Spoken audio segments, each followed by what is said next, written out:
Sering gak sih pas lihat soal cerita matematika, langsung deg-degan gitu? Nah, tenang. Hari ini kita bakal bedah bareng-bareng pakai panduan yang super jelas, langkah demi langkah. Pernah kan baca soal kayak gini terus rasanya otak langsung nge-freeze? Kayak huruf sama angkanya itu joget-joget sendiri di kertas, nggak ada artinya. Tenang, kalian nggak sendirian kok. Banyak yang ngerasain hal yang sama. Tapi, santai dulu. Kunci buat naklukin soal-soal ini tuh sebenarnya strategi. Sebentar lagi, saya bakal kasih lihat kerangka berpikir yang bisa kalian pakai buat soal apa aja. Udah siap? Oke, kita mulai.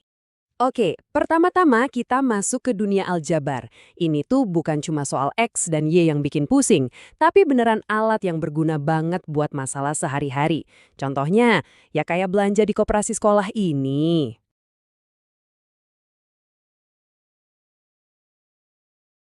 Nah, ini dia kasus pertama kita. Andi beli 3 buku sama 2 pulpen, totalnya 26.000.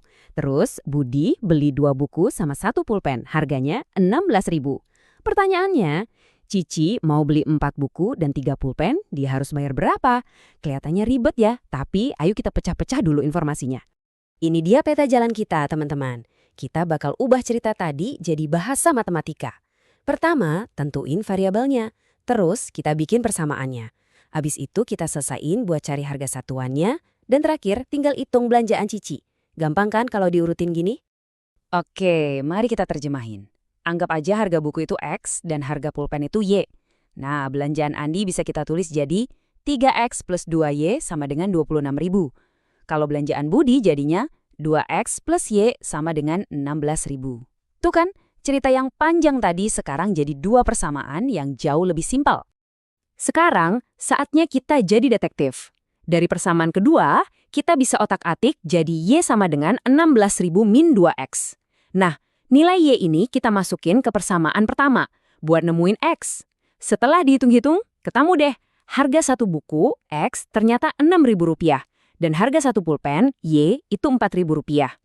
Intinya, kita pakai satu persamaan buat ngebuka kunci persamaan yang lain. Keren kan? Nah, sekarang bagian paling gampangnya. Kita tinggal hitung belanjaan Cici. 4 buku dikali 6.000 ditambah 3 pulpen dikali 4.000. Dan totalnya adalah Rp36.000. Selesai. Kasus pertama beres. Oke, dari aljabar kita pindah haluan ke geometri. Matematika itu juga ngebantu kita buat ngerti ruang di sekitar kita loh. Contohnya ya, buat ngitung jarak terpendek dalam sebuah perjalanan.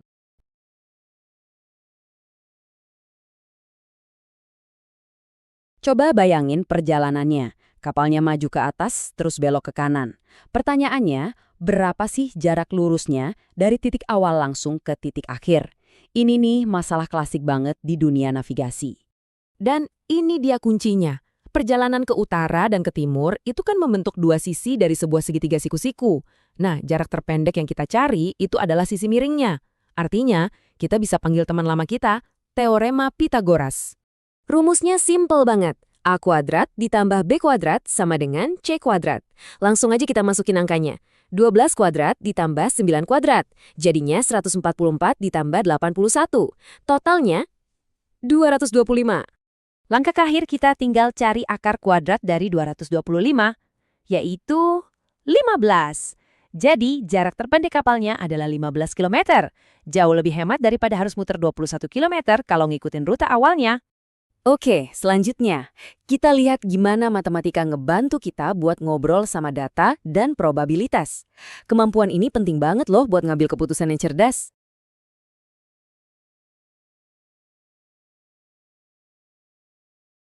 Situasi kayak gini pasti familiar banget.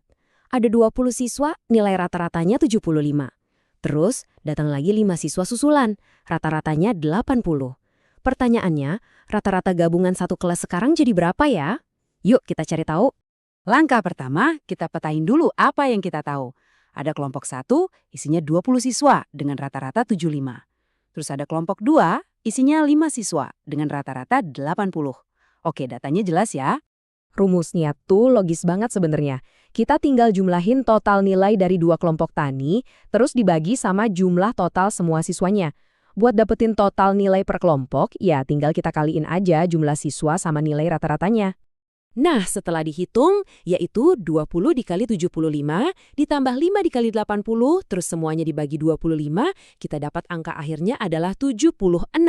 Rata-rata kelasnya jadi naik sedikit, ya wajar karena ada siswa susulan yang nilainya lebih tinggi.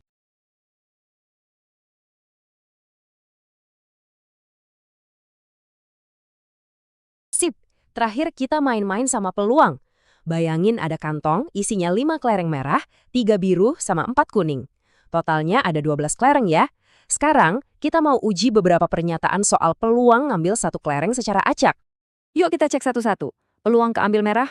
Ada 5 kelereng merah dari total 12. Jadi 5/12. Benar. Pernyataan kedua, peluang bukan biru. Berarti kan merah atau kuning. Totalnya ada 9 kelereng. Jadi 9/12 atau disederhanain jadi 3/4. Benar juga. Terakhir, apa peluang kuning lebih besar dari merah? Ya jelas enggak lah, 4/12 itu lebih kecil dari 5/12. Jadi pernyataan ketiga, salah.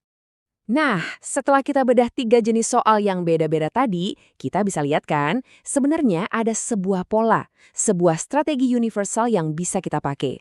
Kuncinya itu bukan di hafal rumus, tapi di cara kita berpikir. Ini dia intinya, 4 langkah sakti buat soal apapun. Pertama, baca dan pahami betul-betul pertanyaannya. Kedua, identifikasi konsepnya. Ini soal aljabar, geometri, atau peluang. Ketiga, kerjain secara sistematis satu persatu. Dan yang terakhir, jangan pernah lupa, periksa lagi jawabanmu. Ini penting banget. Jadi setelah lihat semua ini, pertanyaannya sekarang bukan lagi bisa nggak ya aku ngerjainnya, tapi soal mana nih yang mau aku taklukkan duluan? Dengan strategi yang pas, setiap soal itu cuma teka-teki yang nunggu buat dipecahin. Selamat mencoba ya!